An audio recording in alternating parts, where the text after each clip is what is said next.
Mesdames et messieurs, bonsoir. Bienvenue à Mediapro, l'émission qui parle de débats sur la télévision et les médias.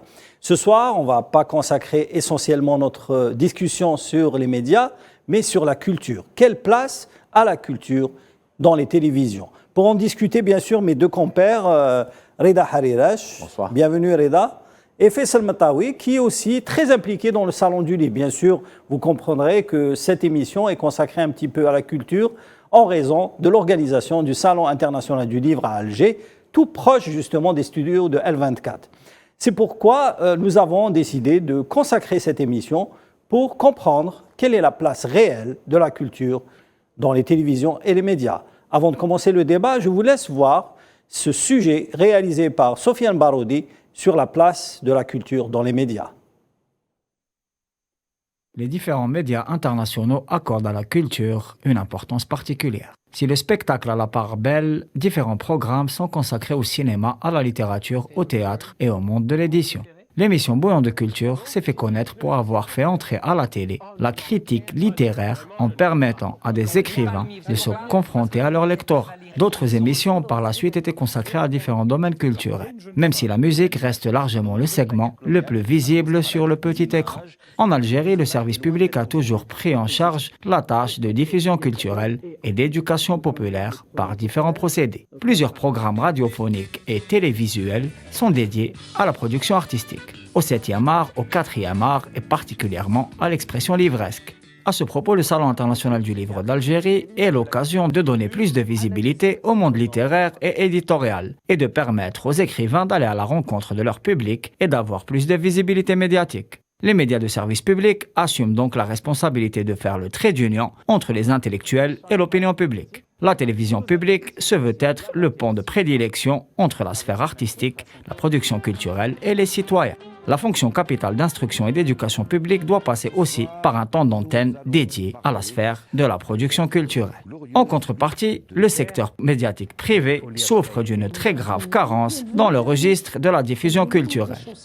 Les secteurs de la culture, des arts et de la communication sont étroitement liés. Et un service public de qualité se doit de prendre en charge l'élaboration de contenus en quantité suffisante pour répondre à la demande des citoyens dans l'accès au monde des idées.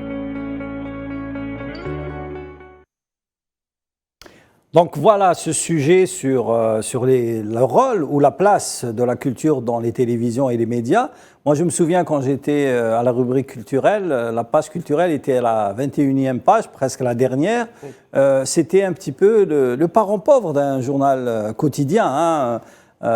Parfois, elle sautait quand la pub était en abondance. Alors aujourd'hui, quelle place, messieurs, a la culture à la télévision ? La télévision, les journaux, la presse électronique. Mais je pense que cette attitude par rapport aux pages culturelles dans les journaux n'a pas vraiment changé. Hein. Or, elle a empiré peut-être. Peut-être, bien qu'il y a moins de publicité par rapport aux années où vous avez travaillé, Salim, dans la rubrique culturelle. C'est vrai que c'est la première page qu'on saute et on considère ça comme un acte tout à fait ordinaire. Donc c'est inquiétant en fait, pour le comportement des médias. Dans les plus grands journaux du monde, les pages les plus nobles sont les pages culturelles. Il y a même des... Comme j'étais parfois chef de rubrique, je m'imposais pour faire passer les meilleurs articles de la culturelle en page 24. Page 24, la dernière page. C'était un excellent retour à la source. Quoi. Un retour à la source, sinon... Les sujets culturels peuvent aussi aller en actualité. Parce que en actualité, ça dépend, oui. Bien sûr, la maladie, c'est une maladie. Bon, nous, on le fait souvent pour les festivals de cinéma. Tu te souviens, oui. Faisal, tout ce qui concernait le festival d'Oran ou éventuellement le festival de Cannes, on ne consacrait pas la une, mais une partie de la une, justement, à ces articles. D'ailleurs, les unes réservées à la culture sont très rares, vous le savez. Malheureusement, quand il y a un artiste qui meurt, Amar Zahi par exemple, ou d'autres, ils sont en a une, mais lorsqu'ils font de l'actualité culturelle ou musicale, ils ne le sont pas. Je ne sais pas. Je pense qu'il y a beaucoup de choses à repenser dans le comportement média. Nous sommes les premiers à le critiquer en tant que journalistes. Donc, mais la télévision, la culture demeure toujours mal représentée ou mal présente, à mon avis. Cela concerne autant la télévision publique que la télévision privée. Et il est vrai qu'il y a des émissions toujours présentes à l'ENTV ou à Canal Algérie pour les jeunes publics, des émissions consacrées aux livres ou missions culturelles. Il y a même des émissions qui sont entrées dans l'histoire, hein, les émissions animées notamment par notre ami Youssef Sayah ou les émissions d'Abdelazak Boukouba justement et d'autres qui s'intéressaient donc au monde de la culture, de la musique, de la littérature. Il n'y a pratiquement pas d'émissions consacrées au théâtre en Algérie. Pratiquement pas, oui, exactement. Pratiquement pas, y compris à la radio. Je sais qu'il y a des tentatives à la chaîne 1 et à la Radio Culture. La Radio Culture qui est une radio intéressante, qui est importante, mais à mon avis, elle devrait être d'avoir des ondes beaucoup plus puissantes pour être reçues et écoutées à longueur d'année, notamment à l'intérieur du pays, parce qu'il y a des horaires très limités pour cette radio. Et également pour le théâtre, je sais que, je l'ai dit tout à l'heure, pour la chaîne 1, il y a des tentatives pour consacrer des émissions. Par exemple, dans le cadre, Faisal, dans le cadre du Salon du Livre, la chaîne Al24 a consacré une émission entière pour couvrir un petit peu le passage des auteurs, faire la promotion de certains livres. Et comme on le voit dans les images, souvent dans les trois langues, c'est-à-dire en français, en arabe et en anglais. La place justement des émissions consacrées aux livres sont très rares, hein. On l'a vu, comme vous l'avez dit un petit peu à la télévision publique, il y avait beaucoup d'émissions, hein, que ce soit en langue arabe ou en langue française à Canal Algérie. Il y avait Youssef Sayah, mais également Karim Amiti. Ces deux émissions, malheureusement, ont disparu. Je ne sais pas pourquoi. Canal Algérie a supprimé les deux seules émissions culturelles et même littéraires, parce que c'est vrai que Karim Amiti parlait du livre, mais également du cinéma, du théâtre, de la peinture, des arts plastiques, etc. Donc, il y a quand même un manque d'appréhension concernant ces arts, sachant que la culture est une source d'inspiration pour les auteurs, mais également pour les visionnaires de l'histoire, n'est-ce pas, Reda?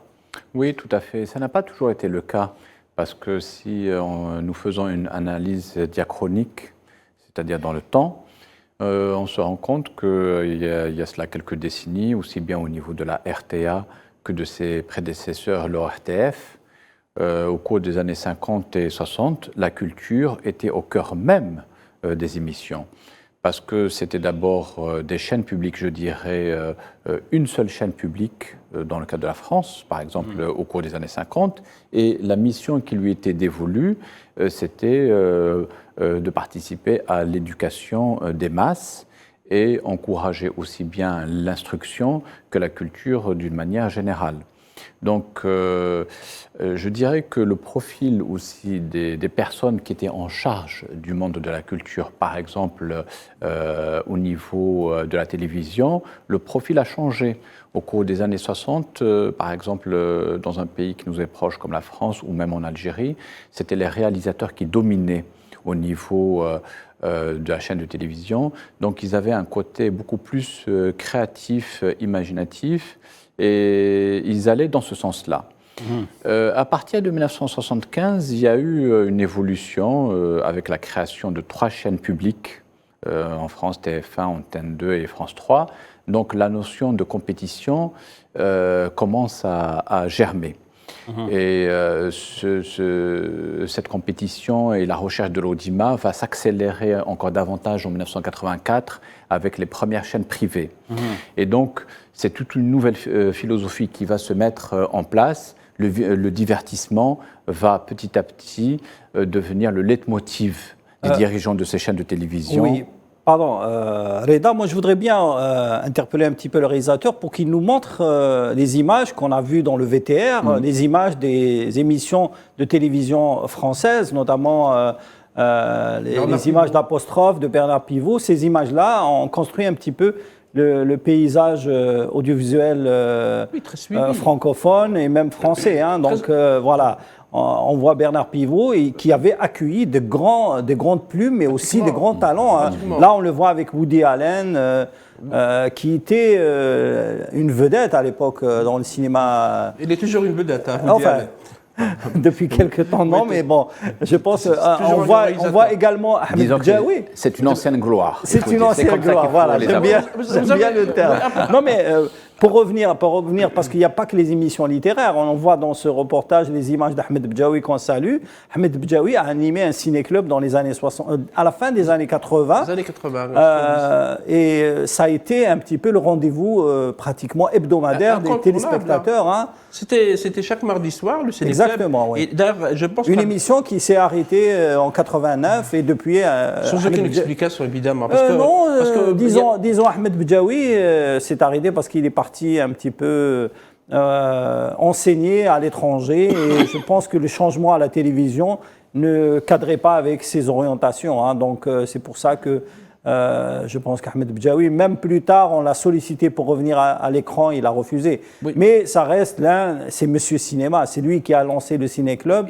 Ciné-Club, il a formé même des gens, il a intéressé les gens pour le cinéma. Mais l'émission Ciné-Club... L'un des exemples est devant toi. Ça, les magas. Le Ciné-Club de l'ENTB, c'est vrai qu'il est légendaire. C'est l'une des meilleures émissions culturelles. Il ne faut pas oublier qu'il a ramené d'excellents réalisateurs étrangers. Hein. Il y avait Youssef Chahine, il y avait Claude Chabrol, il y avait pas mal de grands réalisateurs arabes, mais également français et même algériens. Donc il y avait aussi la critique Mounib Rahla qui formait un grand duo et ça a été une émission de qualité qui peut-être concurrençait les émissions de cinéma qui existaient à l'époque dans le monde francophone. Absolument, mais malheureusement elle n'a pas été remplacée.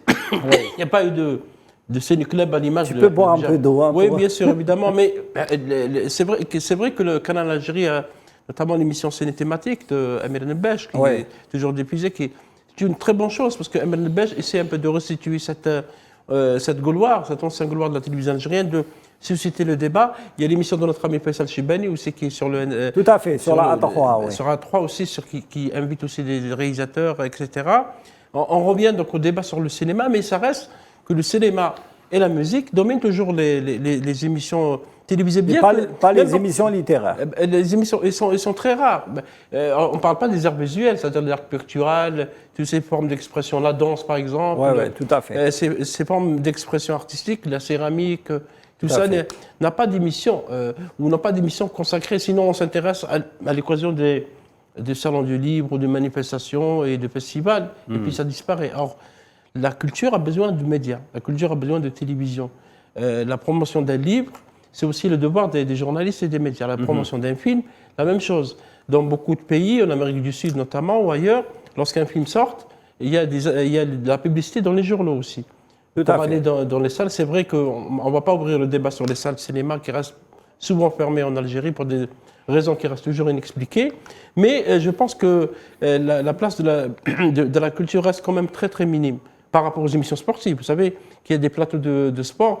Attention, plateau de football.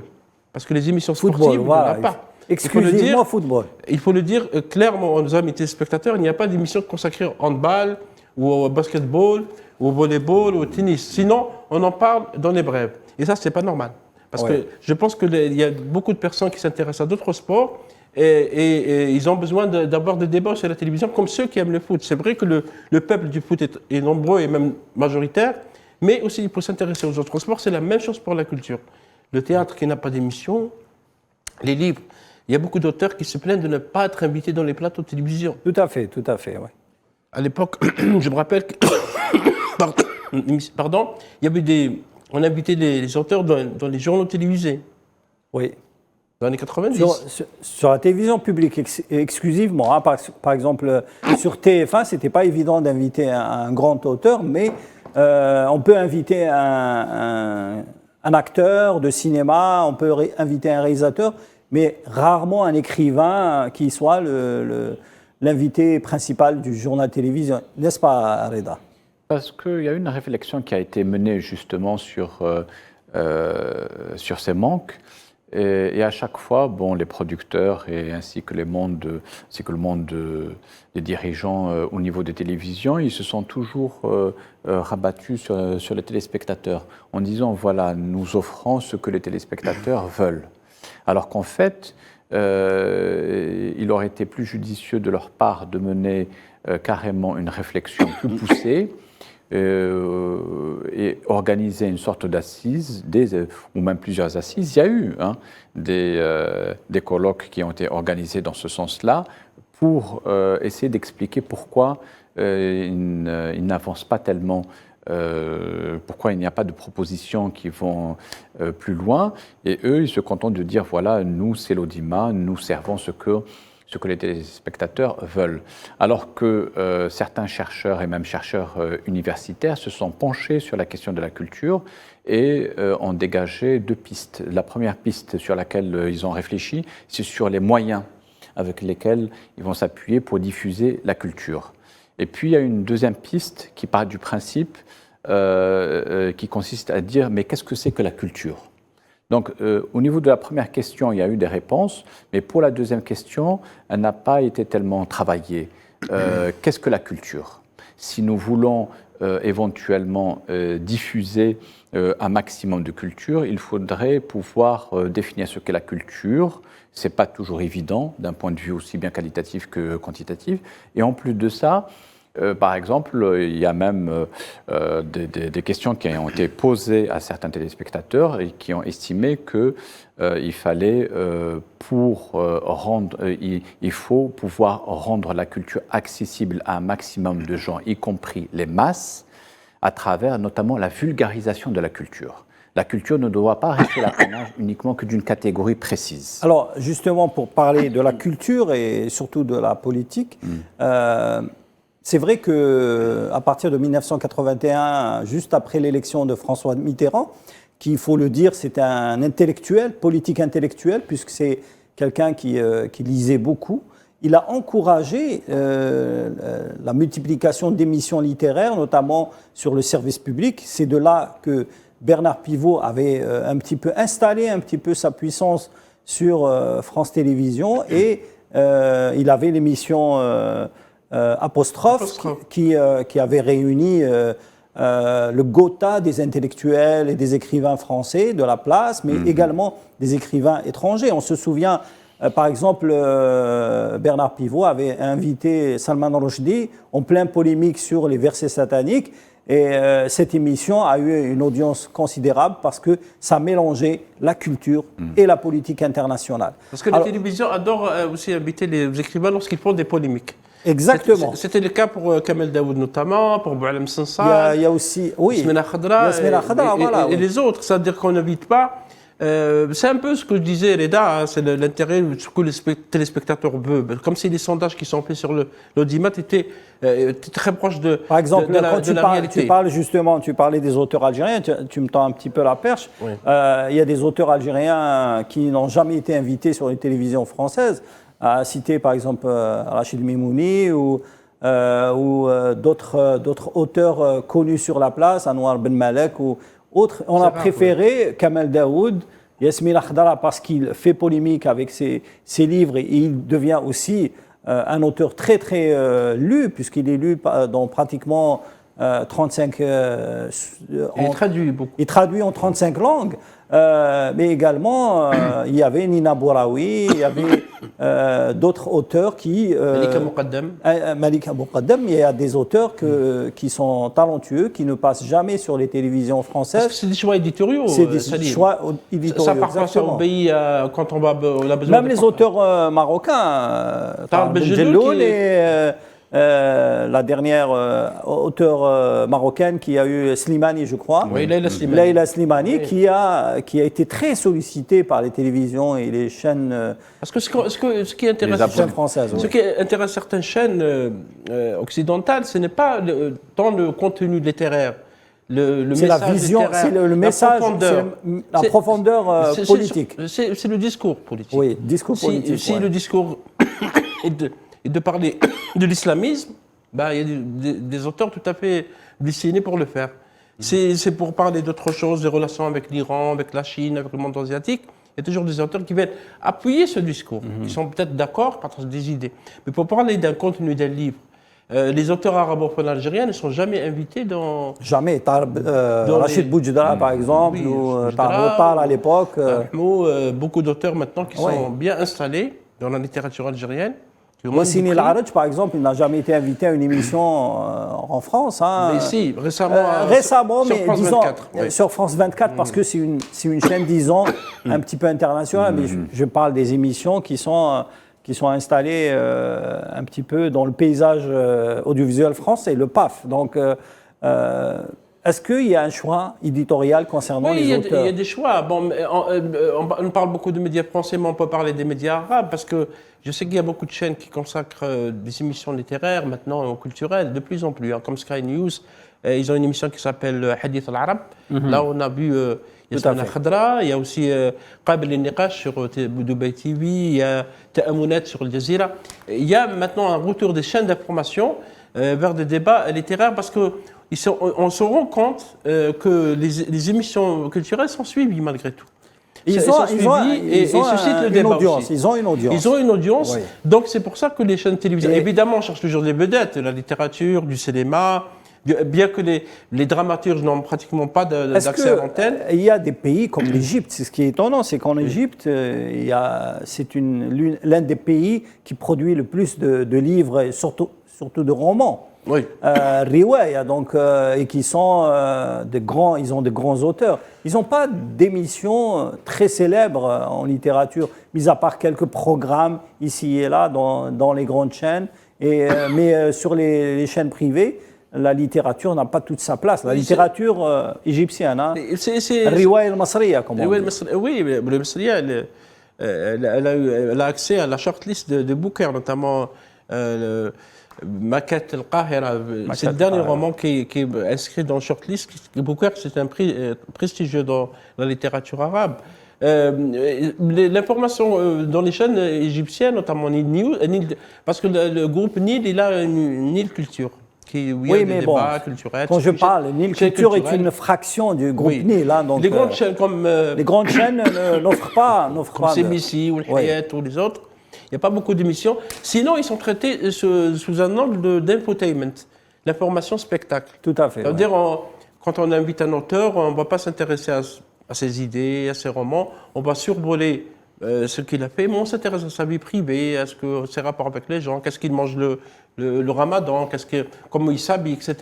Donc, on passe à côté de l'essentiel. Et ça, c'est le discours médiatique qui n'est pas propre à l'Égypte. Hein. C'est dans beaucoup de pays, dans les pays du Golfe également, dans les pays européens, on ne s'intéresse pas vraiment dans la profondeur parce qu'on a toujours le souci de l'audimat. Et vous aurez noté qu'il y a 2 ans, 3 ans, 3 émissions littéraires ont disparu du paysage médiatique français. Tout à fait. Oui, ça a suscité un tollé, des écrivains, des éditeurs ont lancé un appel pour que le livre revienne à la télévision. Et donc, le souci de ces télévisions, c'est de dire que peut-être ces émissions ne sont pas suivies. Mais ça a discuté. Justement, je voudrais revenir un petit peu à Reda pour te laisser un peu prendre un peu d'eau et t'enlever le chat de la gorge. On s'excuse auprès de nos amis téléspectateurs. Reda, est-ce que tu considères justement, quand on parlait de la censure ou de la suppression d'émissions consacrées à la littérature sur les chaînes françaises, est-ce que les groupes audiovisuels ou les groupes commerciaux, hein, comme Bolloré, comme d'autres groupes connus dans le paysage audiovisuel français, s'opposent un petit peu à l'éclosion de lumière et d'écrivains parce qu'ils sont considérés comme un petit peu opposants, un petit peu de gauche. Ils ne sont pas dans la ligne de la droite française. Alors, je vais intervenir sur 2 points qui sont radicalement différents. Je voudrais d'abord intervenir sur le premier point. Les chaînes ont fini par évoluer, elles sont de moins en moins généralistes. Par exemple, si on veut véritablement se nourrir et se gaver de culture, on peut aller sur certaines chaînes comme la chaîne Histoire. Histoire, c'est pas de la littérature, hein. C'est de la culture. Ouais. Bon, si on veut se gaver, et on peut trouver certaines émissions. N'oublions pas que la France a consacré une radio qui est France Culture, qui consacre un petit peu l'essentiel de ses programmes à la littérature, au cinéma, mais également à la musique. Donc, ce sont des chaînes. Oui, tout à fait. Comme chez nous, on a Radio Culture. Voilà, donc, il y a une segmentation donc, très poussée au niveau de l'offre. Si on parle de la littérature enfantine et qui a été adaptée sous forme de dessin animé, comme nous l'avions au cours des années 80, certains romans, les romans de Grimm par exemple, ou bien L'île au trésor, qui ont été adaptés sous forme de dessins animés, passés dans les chaînes généralistes. Ce n'est plus le cas maintenant. Là aussi, on a des chaînes de télévision spécialisées pour les dessins animés pour enfants. Mais on vous passe uniquement que des dessins animés. C'est dû à la spécialisation de ces chaînes et qui ont tendance à compartimenter les téléspectateurs entre les jeunes, les moins jeunes, entre ceux qui s'intéressent au sport et ceux qui s'intéressent à la culture. Et dans la culture, il y a ceux qui s'intéressent à l'histoire et ceux qui s'intéressent à la littérature. Oui. Voilà, donc il y a une segmentation et une spécialisation très poussée. Ça, c'est sur le premier point. En ce qui concerne le deuxième point, il y a l'aspect idéologique. Et actuellement, contrairement aux années 80, c'était les années Mitterrand, donc il y avait une gauche intellectuelle qui dominait encore la pensée en France et qui allait plutôt vers l'élargissement et une plus grande offre de la culture à l'ensemble du peuple français. Alors que maintenant, non, il y a plutôt une pensée dominante qui va vers la droite extrême et qui ne s'adresse pas nécessairement à la majorité du peuple. C'est beaucoup plus, entre guillemets, une sous-culture, puisqu'elle ne touche pas l'ensemble du peuple français. Oui. Voilà. Alors, justement, il y a des présentateurs d'émissions qui étaient un petit peu assez spéciaux, qui traitaient un petit peu le livre. Je voulais évoquer un petit peu Eder Nallier, qui était un présentateur assez spécial lors de ses émissions, qui critiquait acerbement un petit peu certains auteurs et certains livres. Il le jetait justement, parfois même derrière le décor. C'est le spectacle. C'est le spectacle, voilà, exactement. C'est ce qu'on veut. Et Bernard Pivot était beaucoup plus intellectuel, beaucoup plus posé pour installer un petit peu le débat intellectuellement. Et c'est vrai. Alors il y a une question aussi du niveau intellectuel, parce que même au niveau des musiciens, par exemple, des musiciens engagés comme il était au cours des années 60, 70, 80, ça a commencé par la guerre du Vietnam jusqu'aux années 80, on avait quand même des musiciens très engagés et même d'autres auteurs comme Gainsbourg, Balavoine, qui étaient là et qui n'allaient pas, notamment dans le sens des desiderata du pouvoir. Ça l'est de moins en moins maintenant. On a un monde des artistes qui est de plus en plus replié sur lui-même. Ce n'est pas encore le ghetto, mais ça n'en est pas loin. C'est pas très loin de là. Parce que moi, je pense que les supports, si vous permettez, Salim, c'est qu'on pense que les artistes maintenant, ils ont d'autres supports. Spotify pour la musique, Netflix, Disney+, etc. pour les séries, etc. Et donc, on peut se passer de la télévision. Mais la télévision reste quand même un média public, un média lourd, accessible dans les foyers. Et c'est pour ça qu'il y a tout un débat, notamment en Europe, sur la nécessité justement que la culture revienne à la télévision, parce que cette déculturation culturation qui a eu lieu ces dernières années, vous avez raison les dames, parce qu'il y a les paradigmes ont changé, que les idéologies ont évolué maintenant en idéologie extrémiste rejetant l'autre. On voit ce qui se passe d'ailleurs autour, on ne va pas revenir, rassurez-vous Salim, autour de la guerre en Ukraine, toutes les choses qui étaient cachées, tous les discours qui étaient cachés, qui sont revenus, sont banalisés dans le discours médiatique, parce qu'on a négligé la culture. On a négligé, peut-être c'était un dessein, on ne sait pas. Mais on aura remarqué que par rapport aux années 70-80, vous avez parlé de Mitterrand, avec les radios périphériques, qui ont également contribué à donner la voix à beaucoup de personnes qui n'étaient pas accessibles aux médias. Cette absence de la culture sert aussi les discours extrémistes, tous les discours extrémistes, quelle que soit l'idéologie. Donc, à mon sens, le retour aux émissions sur le cinéma, sur la culture, sur le théâtre, sur la littérature, de vrais débats, c'est-à-dire qu'il faut aller vers des vrais débats, c'est-à-dire avec des animateurs qui lisent les livres. Parce que le problème, c'est que quand on lit le 4e de couverture, qu'on vient débattre avec un auteur sans lire le livre, je pense qu'il y a un souci, qu'il y a un problème, qu'on va survoler le sujet, on ne va pas l'approfondir. Et l'auteur, sans raconter ce qu'il y a dans son roman, ou dans son essai, ou dans ses contes, ou dans ses nouvelles, va donner quelques idées intéressantes. Justement, qui peuvent appeler le lecteur à venir lire. Il y a un aspect qui est très important qu'on a peut-être négligé, c'est l'absence de critique littéraire. On connaît, nous, en tant que critiques de cinéma, on connaît un bout, mais aujourd'hui, ils sont rares les critiques littéraires qui vont sur un plateau et qui, disons, décryptent ou analysent ou même commentent un livre. C'est souvent les émissions qui sont consacrées à la littérature, c'est souvent des plateaux de promotion pour le livre. C'est de la publicité beaucoup plus que de critiques. Mis à part l'émission Tout le monde en parle, où on a vu Zemmour et Nolo qui critiquaient des auteurs, qui ramenaient parfois des livres, le lisaient et descendaient en flammes l'invité. Mis à part cette émission un petit peu controversée, parfois il y a eu des clashs violents entre des auteurs et les chroniqueurs, et qui sont en même temps des critiques littéraires. Aujourd'hui, sur des plateaux, il n'y a pas de critique littéraire. Aujourd'hui, le Salon du Livre, par exemple, vous citez... J'excuse. Aujourd'hui, au Salon international du livre, il y a eu Abdelmalek Mortad, qui est un immense critique littéraire algérien, très reconnu dans le monde arabe, qui a beaucoup écrit. C'est une école, parce que l'université algérienne a produit de la critique littéraire, des critiques littéraires, mais le souci, parfois, c'est qu'on reste dans le domaine académique, qu'on va faire de l'analyse académique, scientifique d'un ouvrage, sans que cela soit accessible au grand public, parce que c'est très technique. Et c'est vrai qu'on devrait solliciter plus de critiques littéraires qui peuvent parler au public. On peut parler d'une œuvre avec beaucoup d'intelligence, beaucoup de profondeur, mais en utilisant des mots qui sont plus simples. Il y a aussi un autre problème, c'est que les auteurs, parfois, n'aiment pas trop les critiques. Bon, c'est universel. C'est comme les cinéastes, hein. Oui. N'est pas trop.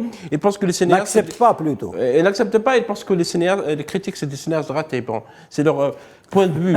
mais c'est vrai que la critique, il faut d'abord qu'on sorte de la critique académique. Il y a une critique dans la presse, mais qui est très... Parfois, il y a beaucoup de règlements de compte, il faut le dire. Ou sinon, on ne va pas dans la profondeur du texte. On se contente de le présenter. On peut accepter qu'on présente un livre, qu'on lui fasse de la promotion, mais que cela se passe d'une manière aussi correcte. Parce que parfois, on se trompe même du sens du roman. Je n'ai pas envie de citer des exemples. Mais la présence de la critique littéraire, vous l'avez dit, académique, avec un véritable débat, avec un véritable échange avec les auteurs, malheureusement, ça n'existe pas chez nous, alors qu'on peut le faire. Dans un cadre médiatique professionnel, pour que justement le public s'intéresse à un livre. Parce que lorsque le public regarde un débat intéressant, il peut aller acheter le livre.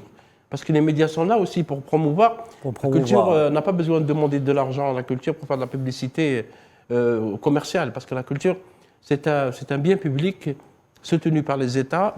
Ce n'est pas uniquement en Algérie. Et donc, les médias, je pense qu'ils peuvent jouer un grand rôle en ce sens. Reda, quand on parle justement de la culture dans les médias, elle est souvent dominée par la musique et le cinéma, alors que la littérature, qui est justement à la base de la naissance du cinéma, puisque parfois le livre est l'inspiration d'un film, il est quasiment absent de la sphère. Si on compare un petit peu ce qui se fait un petit peu dans le Maghreb, aujourd'hui, l'Algérie, on peut être fier que l'Algérie est l'un des rares pays dans le Maghreb où il y a des émissions littéraires. Il y a des émissions littéraires, certes, mais l'Algérie, tout comme le reste du monde, est confrontée au fait de la diminution du lectorat.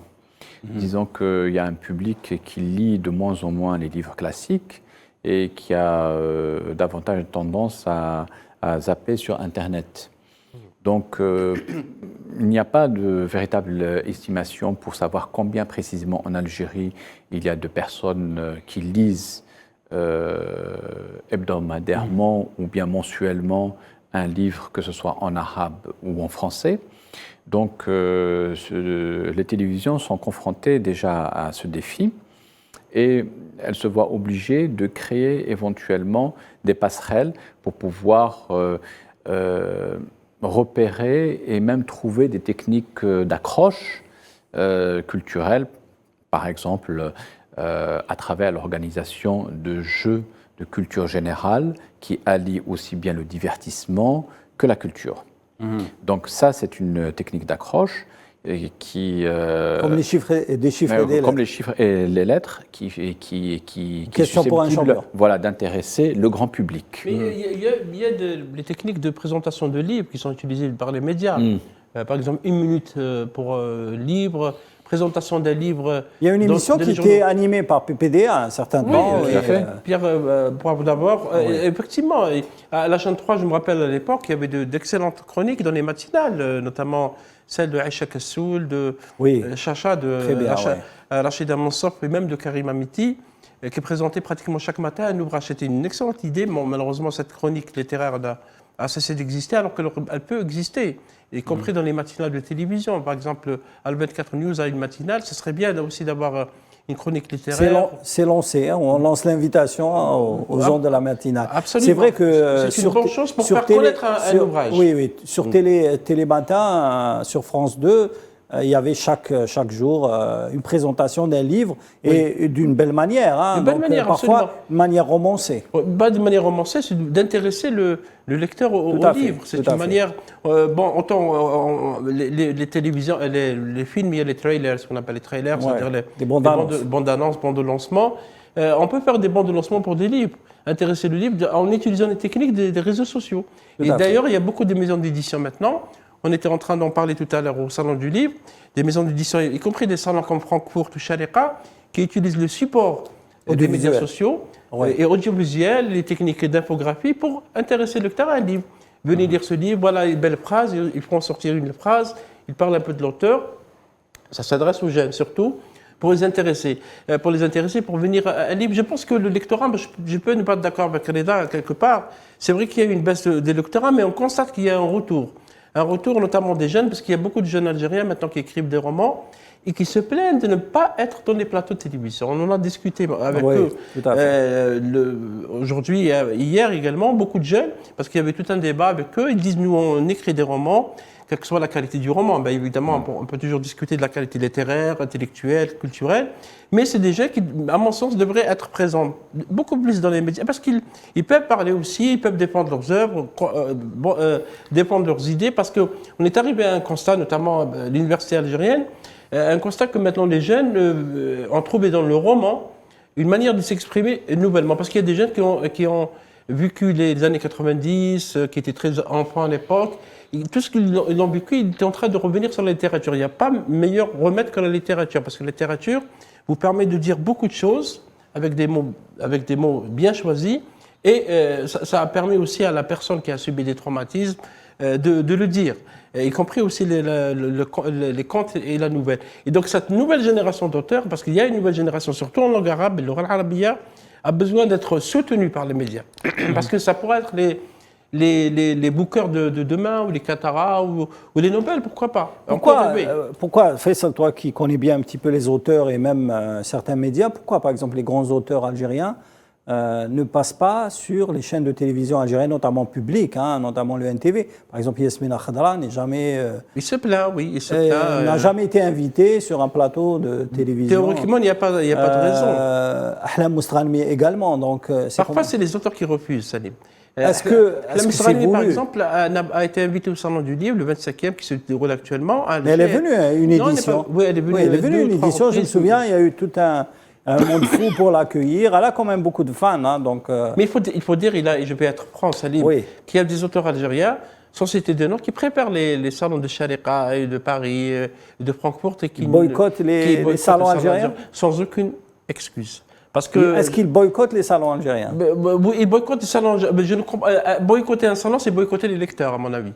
Parce qu'il y a des lecteurs. J'ai vu Yasmina Khadra venir il y a, je pense, en 2019 ou 2018. Oui, c'est ça, oui. Et il a fait fureur. Hein. Il a fait fureur parce que c'est un auteur qui est très dur. Il a fait une interview, justement, dans un grand quotidien national, mais il n'est pas passé à la télévision. Alors que normalement, il devrait passer. On peut ne pas être d'accord avec lui, mais c'est toujours un auteur qui a le droit Parfois, à la parole. Il y a Kamal Daoud qui fait la une de Liberté. Aujourd'hui, nous avons vu justement une auteure franco-algérienne qui sort un livre qui est la première femme imam, a fait la une de Liberté. Est-ce que faire la une d'un grand quotidien, ça fait la promotion un petit peu du livre, mais également c'est un choix éditorial assez osé. C'est des choix éditoriaux et je pense qu'il y a des auteurs qui, quand ils ramènent... Parce que le plus qu'on peut ramener dans la littérature, c'est les idées, c'est le style, c'est la manière d'écrire, c'est la manière de raconter une histoire. C'est la même technique pour le cinéma. Ça veut dire qu'il faut raconter une histoire qui est basée sur des faits. Et là, on a remarqué même au Salon du Livre qu'il y a un retour d'un grand débat sur le roman historique. Parce que le roman historique permet de dire des choses qui n'ont pas été dites par l'histoire. On en a parlé dans l'émission précédente de nos frères blessés par rapport à l'affaire Fernand Yvetot, qui était un militant communiste, qui a soutenu la guerre de libération nationale. Son histoire a été ignorée par l'histoire française, par les manuels scolaires, mais elle a été racontée par un roman qui est devenu un film. Et depuis la sortie du film, il y a un grand débat sur l'apport de Yvetot. Donc la littérature vous permet de dire beaucoup de choses, et de susciter le débat lorsqu'elle est bien présentée, bien emballée. Et ça, c'est le rôle des médias, parce qu'il faut utiliser les techniques de marketing. Maintenant, je pense qu'il y a aussi une faiblesse de la part des éditeurs algériens. C'est vrai que les moyens des éditeurs algériens sont limités. Il y a eu l'arrêt du Salon du Livre pendant 2 ans, la crise, la pandémie. Il y a un problème de promotion. Il y a un problème de promotion. Parce qu'on fait la promotion, on en a parlé dans d'autres émissions, il y a la promotion dans le Salon du Livre, et puis après, on s'arrête. Or, un éditeur, à mon sens, il devrait accompagner son auteur, surtout lorsque le livre marche très bien dans les autres wilayas. Il peut aller dans le sud du pays, il peut aller dans l'est, de l'ouest. C'est vrai qu'il y a un manque de librairies. Maintenant, il y a des librairies qui sont de moins en moins présentes, surtout dans les grandes villes.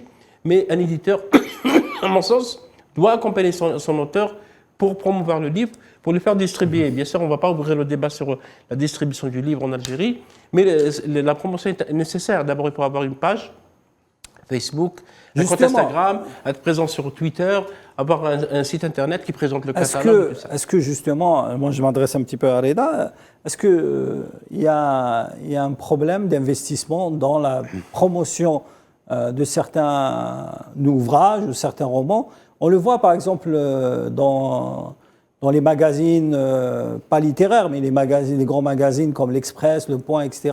Il y a parfois des petits bandeaux comme ça ou des banners qui montrent un petit peu, font de la publicité pour des auteurs, pour des livres, pour la sortie des livres. Le manque de publicité, est-ce qu'il tue la littérature? Oui, tout à fait.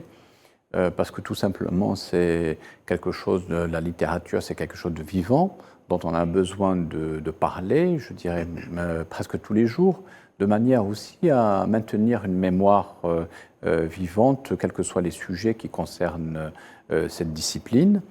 Et le sous-investissement et le fait qu'on ait, de temps en temps, on en parle comme ça de la littérature, c'est pas quelque chose qui fait partie, je dirais, du quotidien de l'Algérien. C'est à l'occasion de l'apparition de certains ouvrages ou à l'occasion de quelques commémorations où on peut inviter telle ou telle personne pour faire valoir son ouvrage. Mais c'est quelque chose qui n'est pas encore présent de manière effective et tous les jours. Et il est clair que de ce point de vue-là, il faudrait qu'il y ait davantage de moyens et une plus grande volonté surtout. Je pense que c'est une question de volonté parce qu'on en parle, on est parfaitement conscient des limites en matière d'investissement en ce qui concerne la littérature et la culture d'une manière générale. Et puis après, on se laisse vivre. Alors, je voudrais juste une question, Faisal, je te donne la parole parce que ça te concerne directement. Malgré la toux allergique. La toux allergique. Non, au-delà du fait qu'il n'y a pas assez d'émissions d'émissions littéraires à la télévision, il y a éventuellement, où nous avons remarqué l'existence d'émissions culturelles patchwork, où on consacre parfois des numéros spéciaux à la littérature ou à l'édition. Vous avez participé avec Cholour à une émission où vous avez parlé justement du Salon du Livre, du problème des éditeurs, des problèmes de l'impression, de l'édition. Est-ce que c'est suffisant pour évoquer un petit peu le secteur de l'édition en Algérie? Non, ce n'est pas suffisant. Il faut avoir des émissions, pourquoi pas quotidiennes? Qu'est-ce qui empêche d'avoir quotidien, c'est un peu oui, mais hebdomadaire, ça serait bien. Mais dans la situation de l'Algérie actuelle, dans les enjeux géostratégiques actuels, dans les menaces actuelles, l'Algérie culturelle devrait se renforcer, à mon avis, devrait se renforcer, se consolider, par les médias, parce que nous avons d'excellents auteurs, des jeunes auteurs, des auteurs déjà confirmés dans la littérature, dans la poésie, dans les essais, dans les études, dans les recherches historiques. Il y a d'excellentes recherches qui sont fournies par plusieurs centres en Algérie qui devraient avoir de la lumière sûre, c'est-à-dire à travers des émissions. Et les télévisions nationales, privées ou publiques, vous l'avez constaté, Salim, ils sont présents au Salon du Livre, avec des plateaux sur place. C'est des émissions qui deviennent quotidiennes. Mais ce serait bien que ces émissions continuent à longueur d'année. Bien sûr, il faut trouver la formule. Maintenant, on ne va pas faire des émissions de 2 heures, mais on peut faire 10 minutes ou un quart d'heure chaque jour, consacrer une émission à un auteur, à un écrivain, un peintre, un danseur, à un chercheur, à un cinéaste. Parce que même les jeunes cinéastes se plaignent de n'avoir pas d'espace pour débattre, discuter dans les médias. Et donc, nous devons repenser l'accessibilité à la culture dans les médias, la présence de la culture dans les médias, à travers des émissions qui brassent large. Parce qu'il y a aussi beaucoup d'auteurs, de jeunes auteurs, qui sont à l'intérieur du pays. J'en ai vu dernièrement à Tarit, dans le sud-ouest algérien, dans la région de Tamanrasset, qui n'ont pas d'accès aux médias aussi. Or, je pense que nous avons un excellent réseau de radio locales, radio publique, qui devrait contribuer à faire connaître le patrimoine, par exemple, politique, musical de ces régions. Parce que parfois, on écoute, sans critiquer les amis de la radio, quand on est dans une wilaya de Naama ou dans une wilaya comme Tamanrasset ou ailleurs, on écoute la musique orientale. Oui, c'est bien, on aime bien la musique orientale, mais ce serait bien aussi de renforcer la musique targhi, de renforcer la musique du sud-ouest algérien, qui est très riche en hadous et d'autres formes musicales. Et donc, les médias, oui, ils ont un grand rôle à jouer pour faire connaître l'héritage culturel algérien, qui est très riche. C'est un héritage qui a été nourri au fil des siècles par beaucoup de contributions civilisationnelles. Donc, c'est pour ça que promouvoir un livre, c'est également promouvoir d'une certaine manière l'image d'une Algérie plurielle. Une Algérie qui peut avoir sa voix dans le concert des nations aujourd'hui. Reda, quand on parle justement, on a consacré un petit peu l'émission essentiellement sur le livre. Est-ce que le livre, c'est suffisant pour être le meilleur ambassadeur pour la culture en Algérie?